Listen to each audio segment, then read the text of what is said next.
अस्सलाम वालेकुम।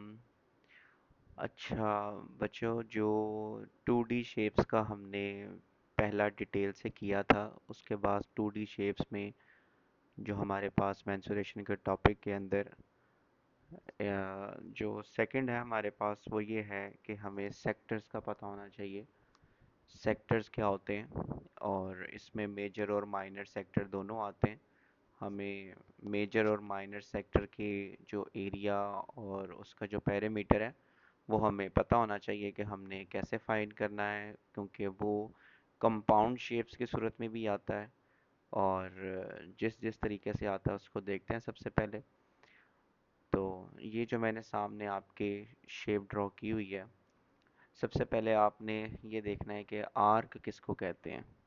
तो आर्क हमारे पास सर्कल का वो एक पार्ट होता है, जैसे कि मैं आपको ड्रॉ करके बताता हूँ। इन्होंने यहाँ पे एरो एरो से मेंशन भी किया हुआ है कि सर्कल के ऊपर ये जो सर्कल का एक पार्ट होता है, इसको हम आर्क कहते हैं। और अगर मैं ये जो पूरा सर्कल है जो डॉटेड लाइन से ये ड्रॉ किया गया, इसको मैं अगर ये कहूँ कि ये मेरे पास एक पूरा पिज्ज़ा है जैसे, तो मेरे पास ये जो गिवन है पिज्ज़े के सेंटर से यहाँ तक, एक तो ये हमें पता है कि ये जो ब्लू लाइन मैंने स्काई ब्लू लाइन ड्रॉ की है, ये एक रेडियस होता है। एक साइड ये रेडियस अलग है, ये रेडियस मीन्स के ये लेंथ रेडियस है और ये लेंथ भी रेडियस है। तो ये दो चीज़ें तो हमें बड़े अच्छे तरीके से अंदाज़ा होना चाहिए कि ये रेडियस है सर्कल के अंदर। प्लस उसके अलावा ना, ये जो मैंने लाइंस ड्रॉ की हैं, अब मैंने ये जो रेड, ये पूरा अगर मैंने ये आपके पास ये काइंड ऑफ पिज्ज़ा स्लाइस है, ठीक है, बड़ा एक पिज्ज़ा स्लाइस है, तो हम इस पिज्ज़ा स्लाइस को कहते हैं कि ये एक सेक्टर है। ठीक है। आर्क सिर्फ ऊपर ये जो लेंथ हमने रेड से ड्रॉ की थी, आर्क इसको सिर्फ कहते हैं, और इसकी आर्क की लेंथ भी हम फाइंड करते हैं, उसका एक फॉर्मूला। और सेक्टर को फाइंड करते हैं, सेक्टर का भी हम एरिया करते हैं, आर्क की लेंथ होती है। अब इससे हमें दो चीज़ें पता चल रही हैं कि जो आर्क की लेंथ होती है, वो हमारे पास लेंथ है तो इसका यूनिट क्या होगा, सेंटीमीटर होगा, मीटर मीटर इस तरह से होगा, मतलब कि लेंथ का जो यूनिट होता है हमारे पास। जबकि जो सेक्टर एरिया आ रहा है, ऑब्वियसली इसका जो भी यूनिट होगा वो सेंटीमीटर स्क्वायर मीटर स्क्वायर में मौजूद होगा इस तरह से। और ये चीज़ उन्होंने एक चीज़ बताई है, यहाँ पे मैं इसको हाईलाइट करता जाऊँ, कि every arc has a corresponding sector. Corresponding उसके सामने जो भी ये आर्क है उसका एक सेक्टर होगा जिसपे उसका एक एंगल होगा, इसको थीटा पढ़ते हैं angle, subtended by the same angle as the arc. ये जितना सेक्टर, जितनी बड़ी आर्क होगी उतना ही बड़ा ये एंगल होगा। सो सर्कल का हमें सर्कमफेरेंस, सर्कमफेरेंस कहते हैं सर्कल की पूरी बाउंड्री। ठीक है, सर्कल हमने पूरा देखा गोल दायरा, उसमें से एक पिज्जा स्लाइस जो हमने निकाला वो एक सेक्टर था, पिज्जा स्लाइस। तो सर्कमफेरेंस हमारे पास होता है पूरे सर्कल की बाउंड्री। जैसे पेरीमीटर कहते हैं हम 2D शेप्स में, तो पेरीमीटर में हम बाउंड्री करते हैं, सर्कल में सर्कमफेरेंस करते हैं। और सर्कल सर्कमफेरेंस के हमें यहाँ पे दो अलग अलग फार्मूलाज दिए गए हैं, मतलब circumference is equal to pi into diameter. और डायमीटर पता है हमें कि डायमीटर क्या होता है, वो बेसिकली डबल द रेडियस करें तो डायमीटर बनता है। मतलब कि ये रेडियस, मैं अगर ये लेंथ पूरी यहाँ से यहाँ तक कर दूंगा, तो ये दो रेडियस मेरे पास जो आएंगे ना, ये दो रेडियस आर प्लस आर, तो ये मेरे पास 2r डायमीटर, इसलिए इसने 2 पाई r भी लिखा हुआ है, पाई एज इट इज, और डायमीटर की जगह लिखा हुआ है 2, और ये r, तो 2 पाई r। और सर्कमफेरेंस और एरिया जो है हमारे पास, एरिया ऑफ सर्कल, वो पाई r² होता है। अब हम बात कर रहे थे, मेजर जो हमारा टॉपिक है वो है सेक्टर का और आर्क लेंथ का। तो हम आर्क लेंथ और सेक्टर के जो फॉर्मूलाज हैं इनको देखते हैं और इसको अप्लाई भी करते हैं बारी बारी। कुछ मैं पास्ट पेपर्स के ही क्वेश्चंस मैंने इसमें लोड किए, मैं वही करूँगा इसके, और ताकि आपको एग्जाम्पल के तौर पे पता चल जाए। तो आर्क लेंथ होती है हमारे पास, एस से रिप्रेजेंट करते हैं, आप आर्क लेंथ भी लिख सकते हैं। थीटा वही हमें जो रिप्रेजेंट किया गया था इसका, थीटा ये एंगल हमेशा डिग्री में होना चाहिए। और 360 2 पाई r। और एरिया जो हमारे पास होता है वो, इसमें बस ये डिफरेंस है कि वो पाई r² आ जाता है, theta divided by 360 multiply by pi r²। तो this is the minor difference in between these formulas. ठीक है, जस्ट 2 पाई आर का और पाई आर स्क्वायर का एरिया है तो सर्कल का एरिया लगा हुआ है, आर्क लेंथ है तो सर्कल का सरकमफ्रेंस लगा हुआ है। तो ये चीज़ें हमें पता होनी चाहिए और हम साथ साथ इसको अप्लाई करते हैं हम डिफरेंट पास्ट पेपर क्वेश्चंस में। तो पास्ट पेपर क्वेश्चंस में आपके सामने खोलता हूँ बारी बारी और उसको हम कोशिश करते हैं करने की।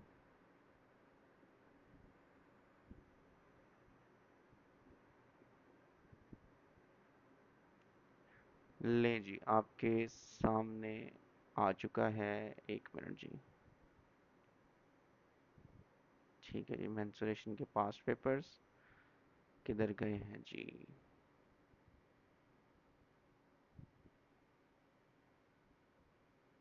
ये जी हमारे पास मेंसुरेशन के पास्ट पेपर्स आ चुके हैं। इसमें से मैं देखता हूँ जी हमारे पास जो सेक्टर से रिलेटेड क्वेश्चंस है वो कौन से हैं, ताकि उनको हम बारी बारी करें। 2D शेप्स के हैं ज़रूर क्वेश्चंस, ताकि मैं बारी बारी इनको करता जाऊँ। ले जी, पहला क्वेश्चन हमारे पास आ गया है स्क्रीन के ऊपर, ये देखें। The diagram shows a circle centre O, radius कितना गिवन है हमारे पास 12 सेंटीमीटर। तो रेडियस हमारे पास इसका 12 सेंटीमीटर है, मतलब कि ओ बी 12 और ये भी मेरे पास 12 इसकी एक लेंथ दी हुई है। अब वो कह रहे हैं कि माइनर सेक्टर। अच्छा, माइनर सेक्टर और मेजर सेक्टर मैं आपको बता देता हूँ। अगर तो पिज्ज़ा का आपने ये स्लाइस लिया है, ये वाला जो मैंने रेड से मार्क किया है, ये वाला, this one, this one, this is a minor sector. Minor means छोटा।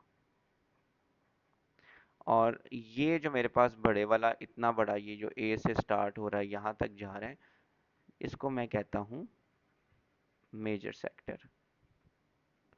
ठीक है, सो माइनर सेक्टर, उसने कहा है कि माइनर सेक्टर का मैंने एरिया करना है फाइंड, और इन टर्म्स ऑफ पाई में रिप्रेजेंट करना है। जब भी इन टर्म्स ऑफ पाई आता है ना, इसका मतलब है आपके पास पेपर 1 का क्वेश्चन है और ये विदाउट कैलकुलेटर करना है। तो क्वेश्चन को शुरू करते हैं जी। Work out the area, as we know that कि एरिया क्या होता है हमारे पास एरिया ऑफ सेक्टर होता है। एरिया पूरा लिखते हैं फॉर्मूला हमेशा, area equals to theta by 360 times pi R square. तो एरिया पूरा लिखना आपने, कुछ बच्चे ये एरिया का वर्ड और इक्वल्स टू का साइन ही डालते। बाजू का हमें अगर क्वेश्चन में एरिया गिवन हो तो फिर चलें, इसको मैं बताता हूँ जी कैसे किया हुआ है। Theta by 360 multiply by pi R square है। थीटा हमारे पास है 60 divided by 360 times pi R का square which will be 12 square. Simplify इसको करते हैं, 0 0 से cancel out, 6 times 1 6 times 36, without calculator करना है। 1/6 पाई 12 मल्टीप्लाई बाय 12, क्योंकि हम कह रहे हैं 12 का स्क्वायर। सो 12 मल्टीप्लाई बाय 12 है, 6 times 1 6 times 2, so 2 into 12 will be 24 पाई। तो ये हमारे पास आंसर होगा। अब वो कह रहे हैं कि calculate the length of the major arc. अब हमने length of the major arc का मतलब है हमने आर्क लेंथ निकालनी है। ऊपर हमें उसने कहा था कि एरिया निकालना है, अब हमने मेजर आर्क निकालनी है। मेजर आर्क में हाईलाइट करता हूँ कि मेजर आर्क मेरे पास क्या है। मेजर आर्क है मेरे पास ये वाली जो मैंने ये रेड से हाईलाइट कर रहा हूँ। सो ये मेजर आर्क है। अब मेजर आर्क को फाइंड करने के लिए मेजर आर्क का फॉर्मूला लिखते हैं। मेजर आर्क का फॉर्मूला होता है हमारे पास arc length equals to theta divided by 360। अब आर्क लेंथ में इतना डिफरेंस है कि यहाँ पे 2 पाई आर आएगा। तो मैंने कैसे किया इसको, आर्क लेंथ मेरे पास, अच्छा अब मुझे रिक्वायर्ड है थीटा। थीटा मीन्स यहाँ पे एंगल रिक्वायर्ड है। अब ये जो एंगल रिक्वायर्ड है मेरे पास, ये एंगल मैंने मेजर सेक्टर का निकालना है, जो कि ये एंगल। अब 60 नहीं लगेगा क्योंकि ये माइनर का एंगल है, माइनर सेक्टर का। मेजर सेक्टर का एंगल तो ये वाला है जो मैंने ब्लैक से हाईलाइट की यहाँ पे। अब ये कितना एंगल है अननोन है, लेकिन हमें पता है कि यहाँ पे क्या हो रहा है, एक कंप्लीट सर्कल बन रहा है। तो कंप्लीट सर्कल का एंगल 360 होता है। तो हम मेजर एंगल के लिए 60 360 से माइनस करेंगे तो हमारे पास आएगा 300। सो 300 हमारे पास क्या है, मेजर सेक्टर का एंगल है। 360 300 sorry 300 divided by 360 times 2 pi. Radius क्योंकि सेम होगा, क्यों, रेडियस पूरे सर्कल का ही वो रेडियस 12 है, इसका भी 12 है, इसका भी 12 है, तो radius will be the common से मुताबिक शेयर होगा। अच्छा, तो आर्क लेंथ हम 0 से इसको सिंप्लीफाई कर दिया, उसके बाद 6 बड़े टेबल से एचसीएफ करेंगे, 6 5 ज़ार 30, 6 6 ज़ार 36, अगेन 6 1 ज़ार 6, 6 2 ज़ार 12, तो मेरे पास बचा 5 इंटू 2 10 इंटू 2 20 पाई, सो 20 पाई आ गया। अच्छा, इसमें ना एक और ट्रिकी क्वेश्चन भी आता है, मैं इसी के साथ आपको एक्सप्लेन कर दूं। वो आता है आपके पास कि आपने क्या करना है, length of the major arc है ना, आता है perimeter of the, perimeter of major arc अगर आए तो आप क्या करेंगे। लेंथ और पेरीमीटर में फ़र्क ये है, मैं आपको यहाँ पे थोड़ा सा बता देता हूँ कि आर्क लेंथ तो हमने फाइंड की है, पेरीमीटर में क्योंकि पेरीमीटर का वर्ड इटसेल्फ हमें मीनिंग बताता है कि पेरीमीटर क्या होती है, बाउंड्री होती है। अब आर्क लेंथ जो हमने निकाली थी ना, मैं आपको बताता हूँ, आर्क लेंथ हमने निकाली थी सिर्फ यहाँ ए से स्टार्ट की थी, सिर्फ सर्कुलर लेंथ थी, ठीक है, तो ये आर्क लेंथ थी। अब अगर पेरीमीटर की बात की जाएगी तो पेरीमीटर में क्या होगा, पेरीमीटर में मेरे पास क्योंकि बाउंड्री कंप्लीट होती है तो ये मुझे ये बाउंड्री भी चाहिए, ये तो मेरे पास पेरीमीटर में ये जितना मैं अब ग्रीन शेड कर रहा हूँ ये सारा मैंने ऐड अप करना है। अब मैंने आर्क लेंथ तो निकाल ली थी ये वाली बाहर की, कितनी आई है, 20 पाई आई है, ऐसा ही है। अब पेरीमीटर में तो मेरे पास ये वाली बाउंड्रीज भी शामिल होंगी, पेरीमीटर होता है होल बाउंड्री, आर्क लेंथ में है सिर्फ आर्क, ये सिर्फ आर्क होती है, पेरीमीटर में क्या होती है, मेरे पास ये बाउंड्री भी मौजूद होगी जिसमें दो रेडियस हैं, वो कितना एरिया कवर अप कर रहा है, ये बिल्कुल स्लाइस निकाल देंगे, ये आर और ये आर भी ऐड होंगे। तो अगर पेरीमीटर पूछा जाएगा तो हम क्या करेंगे, आर्क लेंथ के अंदर आर्क लेंथ का जो भी आंसर होगा उसमें हम दो रेडियसेस ऐड करेंगे ताकि कंप्लीट पेरीमीटर निकल आए, ठीक है, perimeter of major sector. So that's the major difference कि आपके पास ये चीज़ें आपको पता होनी चाहिए। हम देखते हैं कि हमारे पास और भी कोई इस तरह का क्वेश्चन आ रहा है, नहीं तो मैं एक और क्वेश्चन मैं चाह रहा हूँ कि मैं लोड करूँ ताकि उसके बाद में ये सेक्टर वाली वीडियो को एंड अप करें। अच्छा, ये देखें जी, हमने शो करना है कि हमारे पास length of the major arc 16 pi centimetre है। तो length of the major arc, इसमें भी पेरीमीटर नहीं पूछा, सिर्फ लेंथ पूछी गई है, रेडियस भी गिवन है, एंगल भी गिवन है। ये तो सिंपल सा है, 1 मार्क का इसलिए है कि हमने सिर्फ उसमें शो करना है। अच्छा, ले जी, वही आर्क लेंथ